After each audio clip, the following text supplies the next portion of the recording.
위기 통독할 때 늘 위기가 오는 그런 책인데,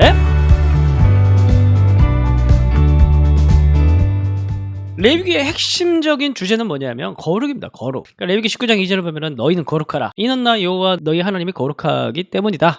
일단 단어적 개념. 기본적으로 격차를 얘기를 하는 거예요. 격차. 그래서 여러분 그 시내산에 보면 이스라엘 백성들이 시내산 아래에 있고 하나님께서 시내산 꼭대기 있잖아요. 그죠? 그래서 하나님께서 시내산 아래에 있는 이스라엘 백성들에게 대표자 올라와라. 그 대표자가 누굽니까? 모세가 올라가잖아요. 그죠? 올라가는데 나머지 사람은 못 올라갑니다. 나머지 사람은 올라오면은 경계를 침범하는 것이다. 그 산을 침범한 자는 반드시 죽임을 당할 것이다. 이렇게 기록이 되어 있습니다. 왜냐하면 거룩한 하나님께 근본적으로 우리는 못 올라갑니다. 예? 여호와 하나님은 거룩한 분이세요. 사무엘상 2장 2절을 보면 여호와와 같이 거룩한 이가 없어요. 이는 주밖에 다른 이가 없어요. 우리 하나님과 같은 반석도 없어요. 그러니까 근본적으로 거룩이라는 개념은 근본적 존재론적 격차. 근데 이 격차라는 것은 하나님 외에 다른 거는 그런 격차가 일어날 수가 없어요. 그래서 예수께서 이르실 때 예수님도 뭐라고 얘기합니까? 내가 어찌하여 나를 선하다고 말하느냐. 하나님 외에는 선한 이가 없다. 하나님과 근본적인 격차. 그래서 결국에는 우리가 거룩한 게 아니라 우리가 거룩한 사람이 되기 위해서는 거룩하신 하나님께 가까이 가야 되는 거예요. 그러면 내가 그 거룩 속에 들어가는 거지 내가 거룩한 건 아니에요. 근본적으로 하나님이 거룩하시고 그 하나님께 가까이 갈수록 우리는 점점 더 거룩해지는 걸로 표현이 되어질 뿐이지 근본적으로 하나님과 우리 안에 격차가 있죠. 거룩하신 분은 하나님밖에 없습니다. 정답만 얘기하자면은. 그러나 거룩하신 하나님이 우리를 부르셨다는 것은 가까이 올라오게 하신 것이죠. 시내산 아래에 있는 우리가 시내산 위로 올라가서 하나님과 가까이 있게 하신 것이죠. 성전 구조로 얘기를 하자면 지성소에 보면 언약궤가 있죠. 법궤가 있죠. 법궤는 하나님의 발등상이라고 얘기를 합니다. 발등상이라는 건 뭐냐면 발을 이렇게 올리고 앉아 있는 거죠. 법궤라는 것은 뭐냐면 그 뒤에 하나님의 보좌가 있는 겁니다. 지성소는 왕이 앉아 있는 보좌. 가장 은밀하고 가장 구별되어 있는 거룩한 핵심 공간이죠. 근데 그 거룩한 지성소는 아무도 못 가잖아요. 그죠? 1년에 한번 대속죄일 때 대제사장만 들어갈 수 있잖아요. 그죠? 들어가면 죽어요. 근본적으로 못 들어갑니다. 그러나 예수님을 통해서 길을 열어주셨고 우리는 그 길을 가서 성소를 지나 지성소로 가서 하나님께 나갈 수 있는 거예요. 이게 뭐냐면 거룩으로 가까이 가는 거죠. 이 거룩하신 하나님이 우리를 거룩하게 하셨다라고 얘기하는 것은 뭐냐면 우리가 뭔가 목소리가 변하고 아니면 더 열정적인 그런 종교인이 되고 뭔가 이제 그런 어떤 높은 직위를 가지게 되고 뭐 그런 얘기가 아니라 그냥 거룩하신 하나님께서 우리를 가까이 부르셨기 때문에 그리고 그 길을 열어주셨기 때문에 그 길을 통해서 하나님께 가까이 갈 수 있게 되었다라는 것을 가리켜서 거룩한 백성이 되어간다라고 얘기를 할 수가 있는 것이에요. 그래서 여러분 그 모세의 이야기를 보면 하나님께서 모세를 부르실 때 떨기나무 안에 임재하셔가지고 모세를 이리 오라 이렇게 부르시지 않습니까? 그죠? 그런데 이 떨기나무가 이제 불탔던 그 장소는 그냥 일반적인 미디안 광야예요. 아무것도 없는 미디안 광야입니다. 늘 그냥 모세가 양 몰고 다니면서 목동으로 양을 치던 곳이었고 그냥 일반적인 목가적 풍경을 느낄 수 있는 그런 어떤 평범한 그런 공간이었습니다. 그런데 그 공간이 하나님께서 내려오셔서 임재하시고 하나님께서 그곳에 나타나시니까 그곳이 뭐가 되는 겁니까? 하나님이 이르시되 이리로 가까이 오지 말라. 내가 서 있는 곳은 무슨 땅이라 거룩한 땅이 되는 겁니다. 그러니까 예배당만 거룩하고 그리고 뭐 주일만 거룩하고 어떤 특정 사람만 거룩하다라는 그런 물리적 차원에서 거룩의 개념은 우리가 이제 사실 싹 지워야 되는 거예요. 정말 이제 거룩한 개념은 뭐냐면 하나님이 계신 것이 거룩한 거예요. 왜냐하면 하나님이 거룩하신 분이기 때문에 그분 외에는 거룩한 분이 없기 때문에 그죠? 거룩은 이제 레위기는 결국에는 거룩의 책이에요. 어떻게 하면 사람이 거룩해질 수 있는가? 어떻게 하면 그 부정을 벗고 하나님께서 싫어하시는 그런 부정의 모습을 벗고 어떻게 하면 우리가 하나님께서 좋아하시고 사랑하시는 그 거룩의 모습으로 나갈 수 있는가? 그 방법과 길을 그 당시의 맥락에서 열어준 책이 레위기입니다. 거룩해질 수 있는 방법. 그러니까 다른 말로 하면 하나님께 더 가까이 갈 수 있는 하나님이 우리를 용납할 수 있는 어떤 그런 길 그런 내용들이 담아져 있는 게 그런 대주제 속에 있는 책이 바로 레위기라고 얘기를 할 수가 있어요.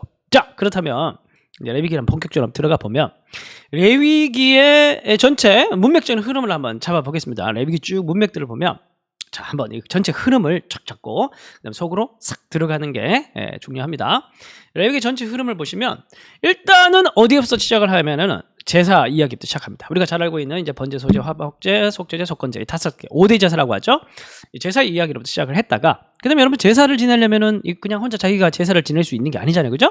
뭐가 필요합니까? 제사장이 필요합니다. 이게 두 이야기 연결되어 있는 겁니다. 제사 이야기가 나오고 제사를 집도하는 제사장에 대한 이야기가 나오고 그리고 그 다음에는 무슨 이야기가 나올까요? 그 다음에 이제 좀 확대되는 거예요. 거룩에 대한 주제가 확대가 되는 겁니다. 이제 성막을 벗어나면은 우리 개인적인 일상의 영역으로 들어가죠. 밥 먹고, 손 씻고, 또, 뭐 그런 이제 개인적인 어떤 그런 일상에 대한 이야기가 갑니다. 요게 이제 정결규례예요. 정결규례. 요 정결규례를 아주 극단적으로 문자적으로 확대시켜가지고 적용을 한 게 이제 복음서에 나오는 그 장로들의 유전, 장로들의 전통, 뭐 이렇게 얘기하잖아요. 뭐 손 씻는 거, 뭐 이런 것부터 이렇게 나오는데 이게 다 레위기법이에요. 레위기법. 이게 뭐냐면 일상 속에서의 거룩, 일상 속에서의 거룩에 대한 얘기를 하는 겁니다. 그리고 이제 딱 넘어가는 과도기, 선을 쫙 긋는 거예요. 전반부가 있고 선을 쫙 긋고 그다음 후반부가 쫙 나오고 이 선을 쫙 끊는 게 뭐냐면은 중간에 16장입니다. 16장. 대속죄 일에 대한 이야기가 나오고 그다음에 17장부터 27장 마지막 절까지 자, 이제 제사, 성막 이야기 시작돼서 일상으로 돌아가요. 그럼 일상 속에 손 씻고 밥 먹고 뭐 그런 얘기, 그런 일상적인 속에서 어떤 거룩해질 수 있는 방법에 대한 얘기를 해요. 그리고 그 다음에 어디로 또 확대돼야 되는 겁니까? 우리 혼자 살아가는 사람들이 아니잖아요. 우리 누구와 우리 다른 사람을 이웃을 만나고 가족을 만나고 또 사회생활을 하고 이렇게 하잖아요. 이러한 이웃과의 관계 속에서의 거룩으로 가는 길은 뭐냐? 거룩은 뭐냐? 그게 17장부터 27장까지입니다. 그래서 결국에는 레위기는 어떤 구조 속에서 쭉 이어지고 있냐면 먼저 성막에서 시작을 하는 거예요. 시작이 어디예요? 성막에서 시작을 하고 그 제사 얘기 뭐 쭉 얘기를 하다가 성막 밖으로 벗어나 일상 속에서의 개인적인 정결, 더 나아가서 이웃과 사회관계 안에서의 이 전체적인 또 거룩에 대한 얘기를 하는 겁니다. 결국 레위기는 총체적인 그 당시 맥락에서 이제 가나안 땅에 들어가게 될 그 당시 이스라엘 백성들의 맥락에서 어떻게 그들이 하나님을, 거룩하신 하나님을 닮아갈 수 있는가.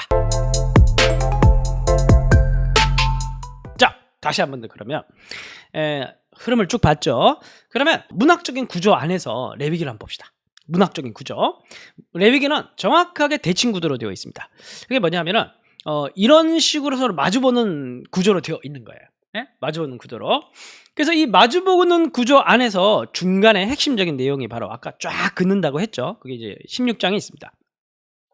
여러분, 우리가 레위기를 읽어 가다 보면은 이 레위기의 얘기 중에서 딱 걸리면서 이해가 잘 되지 않는 부분들이 있어요. 그게 이제 되게 문화적인 간극이 크기 때문인데, 뭐 대표적으로는 뭐 음식법이라든지 음식법 가지고 아직도 사람들 이렇게 얘기를 들어보면 정확하게 맥락을 잘 못 잡는 것 같아요. 제가 이렇게 설명을 좀 해주거든요. 설명을 해주면 뭐 또 가서 다시 말짱 도는 걸 다른 얘기를 하는 경우가 되게 많더라고요. 그 레위기가 사실 이해하기가 쉽지 않습니다.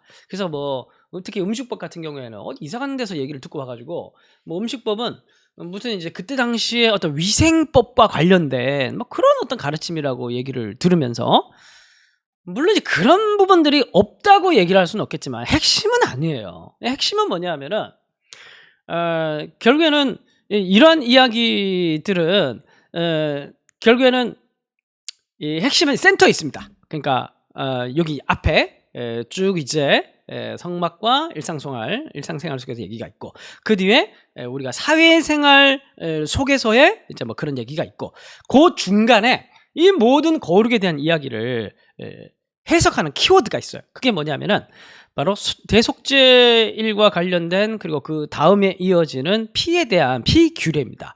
그래서 여러분, 이 이야기를 읽어보면 곧 그 숫송아지의 피와 염소의 피를 가져다가 제단 귀퉁이 뿔들에 바르고 또 손가락으로 그 피를 그 위에 7번 뿌려 이스라엘 자손의 부정에서 제단을 정결하게 할 것이요. 그럼 핵심은 뭡니까? 여기에서 레위기 중간 딱 센터에 위치하고 있는 이 핵심, 대충 구단에서 핵심 단락인 이 단락에서 강조가 있는 바가 뭡니까? 피죠. 피. 한마디로 얘기하면 피를 뿌리고 피를 바르고 계속 피에 대한 얘기가 계속 반복하고 있습니다. 그러면은 이 피를 왜 이렇게 강조할까요? 여기 이제 핵심이거든요. 그 다음에 레위기 17장 10절에서 이어지는 14절까지 말씀을 보면 또 읽어보겠습니다. 이스라엘 집 사람이나 그들 중에 거리민 중에 무슨 피든지 먹는 자가 있으면 내가 그 피를 먹는 사람에는 내 얼굴을 대하여 그를 백성 중에서 끊으리니 육체의 생명, 야, 여러분 암송하셔야 됩니다. 17장 11절. 물론 저는 암송 못하지만 여러분 암송하셔야 됩니다. 육체의 생명은 피에 있음이라. 내가 이 피를 너희에게 주어 제단에 뿌려 너희 생명을 위하여 속죄하게 하였나니 생명이 피에 있으므로 피가 죄를 속하느니라. 예?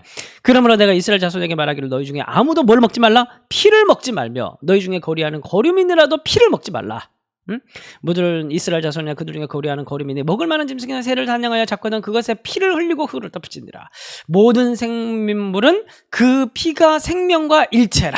그러므로 내가 이스라엘 자손에게 이르기를 너희는 어떤 육체의 피든지 먹지 말라 하였나니 모든 육체의 생명은 그것의 피인즉 그 피를 먹는 모든 자는 끊어지리라. 계속 이제 피에 대한 얘기를 계속 강조하고 있는 거예요. 그러니까 결국에는 이 모든 정결법의 이야기 핵심은 뭐냐면은 피라는 거야, 피. 근데 왜 피가 중요하냐면은 이 피가 가지고 있는 의미, 이 피가 가지고 있는 상징은 뭐냐면은 생명이라는 상징을 담고 있는 거예요. 여러분 이제 우리가 핸드폰을 이렇게 하잖아요. 핸드폰을 하면 아이콘이 있어요. 이 아이콘을 클릭하면 쑥 들어가죠. 그러면 이 아이콘이 피라는 아이콘이 있는 거예요. 피라는 아이콘을 클릭해서 딱 들어가면 생명이 나오는 겁니다. 그러니까 앞에 뭐 예를 들어서 우리가 정결법에 대한 이야기를 보면은 뭐 어떤 음식은 먹고 어떤 음식은 먹지 말라고 얘기를 하죠. 뭐 소나 양이나 비둘기, 뭐 제사를 드릴 수 있는 그런 제물들, 이 제물들은 다 채식하는 애들이에요. 예? 그러니까 얘네들은 피자 잡아먹지 않는 애들이에요. 집에서 길리운 애들. 그러니까 리스크가 적은 거죠. 리스크가 적은 동물임과 동시에 집에서 길리운 채식하는 동물들인 거예요. 이것은 왜 이런 동물이 중요하냐면 이 동물들이 거룩한 게 아니라 돼지고기 먹어도 되죠. 그런데 이 동물들이 중요한 게 아니라 그런 엄격한 환경 속에서 피가 얼마나 중요한지. 피가 중요한 게 아니죠. 피가 중요하다는 건 뭐예요? 생명이 얼마나 중요한지. 생명이 왜 중요하냐면 하나님이, 이 거룩하신 하나님이 이 생명의 하나님이기 때문에. 여러분, 그 선악과 이야기를 보면 죄를 범했죠. 이스라엘 백성들이 아니라 아담이 죄를 범했죠. 죄를 범하고 난 이후에 나타나게 된 하나님의 어떤 징벌, 결과는 뭐예요? 에덴 동산에서 쫓겨난다는 것 의미는 뭐예요? 생명나무를 더 이상 먹지 못하는, 생명나무 밖으로 추방을 당한다는 거예요. 그래서 얘네들이 혹시 들어 생명나무를 이 생명나무는 나중에 어디서 나옵니까? 요한계시록의 새 땅에 나와요.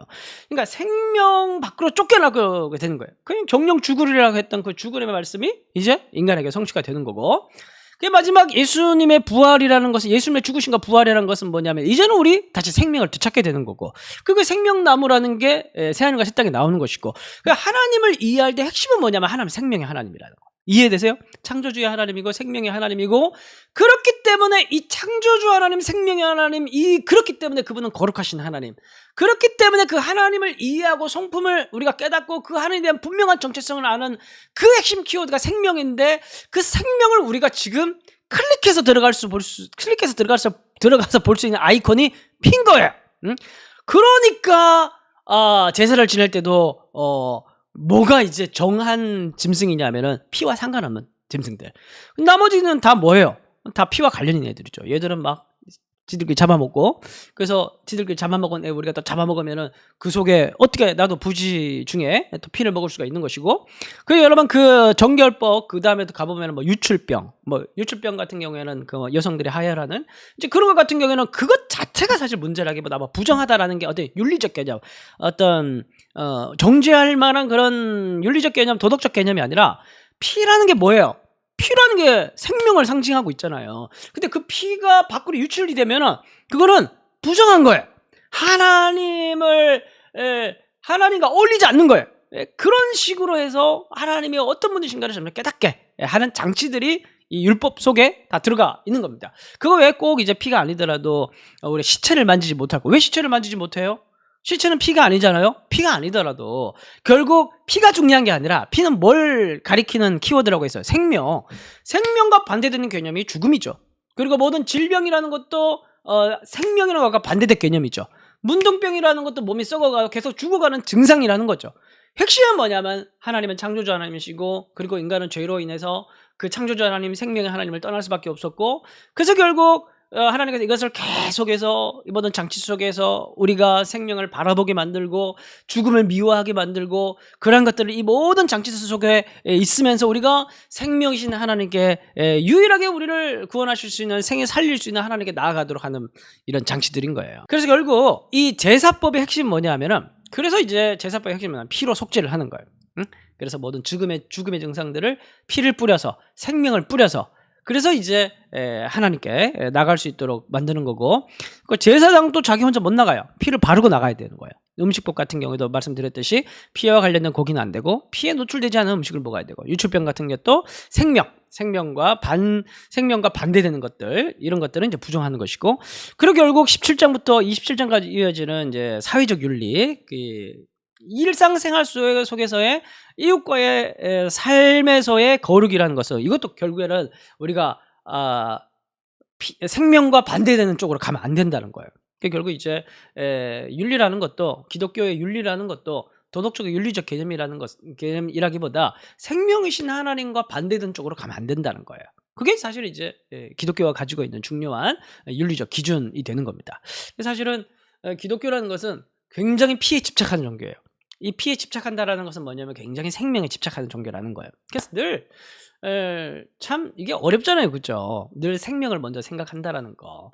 그래서 뭐 우리가 이제 뭐 죄는 미워하되 뭐는 미워하지 마라, 사람은 미워하지 마라.